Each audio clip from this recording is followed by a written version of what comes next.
खुलुमबाय लोगोफोर गोबाव समनि उनाव दिनै एसे सम मोननानै नोंथांमोननि थाखाय मोनसे भिडिअ लाबोनो हादों आरो गिबियावनो आंनि गोदान भिडिअ नोंथांमोनखौ गासैखौबो बरायनाय बावहरनाय थाबाय। सासे 18 बैसोनि सेंग्रा गथ' थाबायाव जनानै जानो थाखाय स्टार्टल' खालामदोंमोन। बियो रुटि परथा बेफोरबायदि जाग्रा अर्डार हरनानै जनानै नेबायदोंमोन आरो बै समावनो साथामसे गुन्दा मानसि फैनानै बिखौ सोङा हुआनो दोखो बुग्लियो आरो बुग्लिनानै बै धाबायाव जि अरखिदोंमोन जि अरदाबदोंमोन बै अरदाबाव बिखौ बुद्रुनानै लाना थांनानै बिनि खर'खौ बै अरदाबाव सोनानै होयो आरो बैयो गथ'आ लोगो लोगो बै जायगायावनो जिउ गोमायो। आरो दसे उनाव बै साथाम गुन्दायाबो पुलिस थानायाव थाङो खाथिनि आरो बै पुलिस थानायाव थांनानै साथामबो सारेन्डार खालामहैयो, बुंहैयो जे जोङो साथामबो लोगो नांनानै सासे गथ'खौ बुथारदो आरो जोंखौ नोंथांमोना जि खालामो बेखौनो खालाम। बिदि बुंनाय उनावथ' पुलिसफोरा सिगां बिसोरनि बाथ्राखौ ओरैनो फाल्तु होनना सानदोंमोन, ओरैनो माने थगायफ्लादों होनना सानदोंमोन। नाथाय साथामसो पुलिस फैनानै बै जायगाखौ नायफैयो आरो जि जायगायाव बिथांमोना बुंदोंमोन जे ओरै गथ'खासे बुथारदो होननानै बै जायगायाव थांनानै बिथांमोना नायहैयो आरो नायहैनानै मिथिनो मोनो जे बाथ्राया थारानो। आरो बिनि उनाव साथामखौबो जेल सिङाव सोना दोनो। आरो बै गासै घटनानि उनाव मोनसे खोब इन्टारेस्टिं स्ट'रि दोङो आरो बे इन्टारेस्टिं स्ट'रिया जाबाय वेस्ट बेंगलनि साननैसो सिगांल' जालांनाय जाथाय, जायखौ नोंथांमोना आंनो कमेन्ट्स बक्सआव गोबाङानो किसुमाना राय हरो जे मानो बेफोरबायदि भिडिअखौ बानायो, मानो बेफोरबायदि बानायनानै नोङो खोन्थायो बेफोर बाथ्राखौ। नाथाय बेफोर बाथ्राया मोनसेबो बानायनाय नङा, गासैबो रियेल स्ट'रि। आरो बिनि गेजेराव गोबाङानो साहसबो होयो, मोजांबो बुङो, बिदिनो लाबोबाय था बा बेफोरबायदिनो भिडिअ लाबोबाय था, जोबोद मोजां जादों बेफोरबायदिबो आंखौ गोसोखौ माने मोजां मोनहोयो कमेन्ट्स बक्सआव। नाथाय गाज्रियाथ' थाखागोन, 100नि गेजेराव किसुमान मानसिया गाज्रि कमेन्ट्सबो हरो आरो किसुमाना मोजां कमेन्ट्सबो हरो। नाथाय बै गाज्रिफोरखौ जोङो जेरैनो बस्थायाव थानाय आलु गेसावखौ गार'यो बिदिनो जोङो गार'नाय बायदियैनो आंबो बै मोजां कमेन्ट्सफोरनि थाखायनो बै गोदान भिडिअखौ लाबोफिनबाय नोंथांमोननि थाखाय। थ' बे स्ट'रिखौ खोनासंजोबनो थाखाय दसे धैर्य हमनानै नोंथांमोना भिडिअखौ जोबजासिम नायलां। बे घटनाया मास मोनसेसो सिगांनि आरो सासे सालमा होननाय हिन्जावसा गथ' 16 बैसोनि जागोन बे गथ'आ। आरो बे गथ'आ कलेजाव होनना थांबायदोंमोन लामाखै थाबायनानै। आरो बै हिन्जावसाया मुसलमानमोन। आरो बिनि उनाव सानै सेंग्रा माने एदाव थांबाय थानाय सासे गथ'आ लामा जिङाव थानानै नाहरबाय थायो आरो बै गथ'नि मुङा जाबाय सचिन, जाय गथ'आ बै सानै सेंग्राखौ माने नायबायदोंमोन। आरो बिनि उनाव दसे उनाव एसे लामा गोजान थांनायनि उनाव बै सानै सेंग्रायाबो बिखौ सिगां खुगाजोंसो एदावबायदोंमोन, बिनि उनाव बिखौ माने आखाइजोंबो सुइनो माने दांनायनो माबानो बेफोरबायदि प्रसार खालामलांबाय थायो। आरो बिखौ नुनानै बै सचिना नायनानै थानो हायैनि बियो खारलांनानै बै गथ' सानैखौ रायो, जाय गथ' सानैया बै हिन्जावसा गथ'खौ एदावबायदोंमोन। आरो रायनानै बिसोरखौ बै जायगानिफ्राय होखारनानै हरो। आरो बिनि उनावनो बै सालमाजों बै सचिनजों सानैबो गावसोरनि सिनायथिखौ होयो जे ओरै थोरै आं कलेजाव फरायबायदों। आरो सचिनाबो बुङो आंबो बिदि फरायबायदों नाथाय दिनै जोंना क्लास गैया।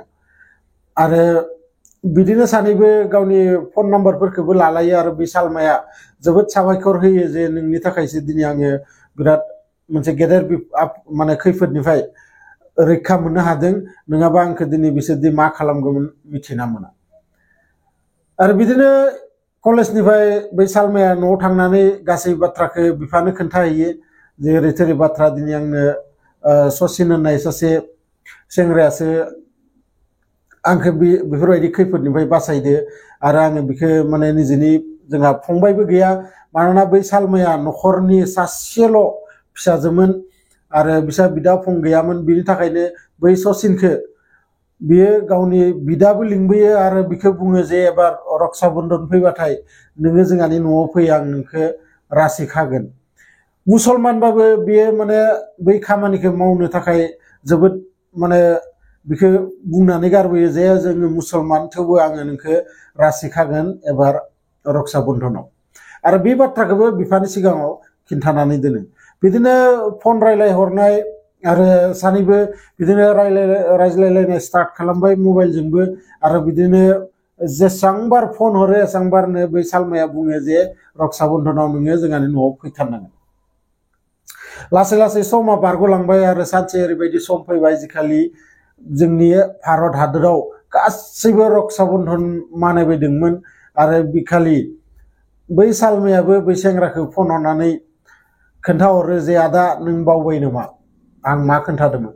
आरो बिदि बुंनायाव बै सचिनाबो बुङो बिनानाव आं बावाखै आं थांगासिनो दङ दसे उनाव। बिदि होननानै बियो बै बिनानावनि थाखाय गोबां गिफ्ट ओरि बायनानै रेडि जायो। आरो नाथाय बिखालि इसोरनि मा लिरनायमोन मिथिया बै सालमानि बिमा बिफाया गंसे हाबायाव थांनो गोनां गावसानि रिलेसननि आरो बै हाबायाव थांनो थाखाय बै सालमाखौबो लिङो। नाथाय सालमाया बुङो नङा नङा आफा आं नोंनो सिगांनो खोन्थाखादोंमोन दिनै रक्षा बन्धन आरो जोंहानि बिदाया दिनै फैगोन जोंहानि न'आव, बिनि थाखायनो आं थालांनोसै नोंसोर सानैबो ओंखारनानै थां। भिडिअखौ सिगांखै लांनायनि थाखाय आङो नोंथांमोननो मोनसे बाथ्रा बुंखानो सानदों जे बैदि सालमानि बिफाया बिराद माने गेदेर माफिया टाइपनि। बिसा न'खरा गोबां माने धन सम्पतिनि आंखाल गैया आरो बिसा न'खराव सासे सिकिउरिटिबो दंमोन गेटआव। आरो बिदिनो सालमाखौ गारलांनानै बिमा बिफाया सिकिउरिटिखौ बुंनानै गालाङो जे ओरै थोरै जोंहानि फिसाजोआ न'आव हारसिङै दोङो नों एसे ध्यान हो। आरो बिदि बुंनानै बिमा बिफाया हाबानि थाखाय ओंखारलाङो। ओंखारलांनानै दसे उनाव बै सचिना बिसोर न'आव फैयो आरो न'आव फैनानै बै सिकिउरिटिखौ सोङो जे बियो सालमालानि न' नामा। आरो बिदि बुंनायाव बै सिकिउरिटिया बुङो अ नाथाय नोंसोर, बै सिकिउरिटिया सोङो बिनाव। आरो बिदि सोंनायाव बै गथ'आ बुङो आङो बै सालमानि बिदा। आरो बिदि बुंनायाव बै सिकिउरिटिया बै गथ'नि फट' मोनसे खेबनानै लाखियो मबाइलाव। आरो फट' खेबना लाखिनानै बे गोसो सिङाव सानो जेब्लाबो फैफेरै सासे गथ' माबोरै दिनै बिमा बिफा गैयियाव फैदो मोनसे सन्देह खालामो। नाथाय बै गथ'खौ जेबो बुङागारा न' सिङाव थिनहरो। आरो थिनहरनायनि उनाव बै सालमाया बिदाखौ राखि होरि खायो, साहा होरि लोंहोनानै दसे आधा घन्टासो उनाव बै सेंग्राया ओंखारलाङो। थिग बिखालिनो मोनाबिलि समाव बिमा बिफाया गिदिंना फैयो आरो गिदिंना फैनायाव बै सिकिउरिटिया बिफानि सिगाङाव बै सिख्लानि बिफानि सिगाङाव खिन्थायो गासै बाथ्राखौबो जे ओरै थोरै सासे सेंग्रा फैदोंमोन आरो बिनि फट'खौ आं मबाइलाव खेबनानै लाखिदो, नोंथांमोना सिनायो ना सिनाया मिथिया आंखौ होनदो सालमानि बिदा होननानै। आरो बिदि बुंनायाव बिफाया न' सिङाव फैयो, फैनानै बै सालमानाव सोंफैयो जे न'आव सोरबा फैदोंमोन नामा। बिदि बुंनायाव सालमाया आसलते बिफाखौ थगायनाय बायदि नङा।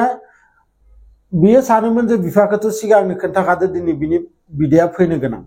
नाथाय बिफाया आरोबाव बे बाथ्राखौनो सोंफिननायखाय बै सालमाया बिफानि सिगाङाव बुङो गैया गैया रावबो फैयाखै। आरो बिदि बुंनायाव बिफाया सन्देह जायो आरो सन्देह जानानै दसे उनाव थांनानै बै सिकिउरिटिनिफ्राय बै सेंग्रानि फट'खौ गावनि मबाइलाव लायो। आरो लानानै बै बिफायानो सानैसो मानसिखौ फन खालामनानै खिन्थाहरो जे ओरै थोरै सासे गथ' जोंहानि न'आव फैदोंमोन आरो बै गथ'खौ नोंसोरो जि खालामो खालाम आरो थाबैनो आंनो रिजाल्ट नांगो। आरो बिदि बुंनानै बियो फनखौ दाननानै थायो। आरो सानब्रै सानबानि उनाव निउस पेपाराव नुनो मोनो जे बै सचिन होननाय गथ'खौ सोरबा मानसिफोरा माने बुथारदों होननानै गोबां निउस पेपाराव बे खबरा साफायदोंमोन। आरो बै साफायनायनि उनाव बिसानि न'आवबो गांसे निउस पेपार बिदिनो थाङो, सानफ्रोमबो लाखिखायो बिसा। आरो बै निउस पेपारखौ फरायबाय थानायाव बै सालमाया नुयो बै सचिननि बै निउसखौ। आरो निउसखौ नुनाय लोगो लोगो बियो बिफानि सिगाङाव थांनानै खोन्थायो नै आफा आंखोदि बासायदोंमोन बै सेंग्राया नाथाय सोर मानसिया बेफोरबायदि खामानि मावखो आं हमना मोनासै दाखालि बावै रक्षा बन्धन खालि जोंहानि न'आव फैदोंमोन आङो बिनो राखि खानानै हगार हरदोंमोन आरो बिदि बुंनाय लोगो लोगो बिफाया माथा गरम जाजोबो जे ओरैबायदि खामानि दिनै माने मावफ्लांबाय बियो ओरैबायदि माने गोरोन्थि मावफ्लांबाय जाय गोरोन्थिखौ माने रावनावबो सोङा हौवानो बियो गावनि माने सन्देहनि थाखायनो दिनै बेफोरबायदि जाथाय मोनसे जालांदों आरो बै बाथ्राखौ बियो गोसो सिङाव लानो हायासै आरो बिनि थाखायनो बियो पुलिस थानायाव थांनानै गावनि गासैबो दायखौ खिन्थानानै लायो आरो बै सालमानि बिफाखौबो बिखालिनो बै जेल सिङाव दोनहरनाय जायो नाथाय गासैबो गावनि साजाफोरा मोनबाय नाथाय बै सालमानि गोसोखौ दिनै सोर माने बुजायगोन बिखौ सोर बिखौ माने खिन्थागोन जे दाया सोरनि मानि थाखाय मा दायनि थाखाय बै सेंग्राया दिनै जिउ गोमानो लागा जाखो दिनै सालमाया गोसो सिङाव सानबाय दोङो जे आं जुदि बिखालि आफानि सिगाङाव खोन्थानाय मोनबा दिनै बै गथ'आ बेफोरबायदि जानाय नङामोन